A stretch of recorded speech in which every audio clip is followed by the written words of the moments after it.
Hey guys, it's Dave, your mortgageguy.com, and let's talk about how your American Express credit card can actually get your mortgage denied. So the vast majority of American Express cards have sort of an unlimited credit limit, okay? And the way they report those balances to the credit bureaus is that they'll show the balance as the payment, okay? So if you owe $5,000 on the credit card, then the payment is $5,000. Now, obviously, that's not correct because you're paying it off each month, but that's how it's reported, okay? And from an underwriting standpoint on your mortgage, that has to count as a $5,000 payment, which, depending on the balance, most people are not going to be able to afford, right? And get qualified in their debt to income ratio.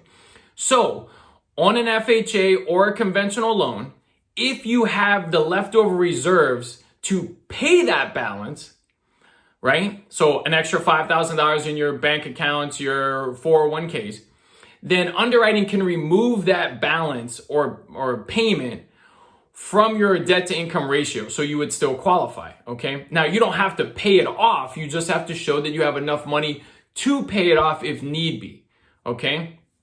Now, this is something to keep in mind going into getting a mortgage, right? Is don't run up credit card balances because they'll get checked before closing and in the underwriting process, and that balance could be a problem for you, right? So be prepared going into it. And if you have the leftover reserves, that payment can be ignored, right? Unless the lender doesn't know what they're doing or doesn't catch it, and then you could run into that problem sometimes, okay? So make sure you know how your American Express credit card could get your mortgage denied and how to avoid that, all right? Call or email me if you need anything. Comment down below. And if you find my videos helpful, I'd love to be your lender. Thanks, guys.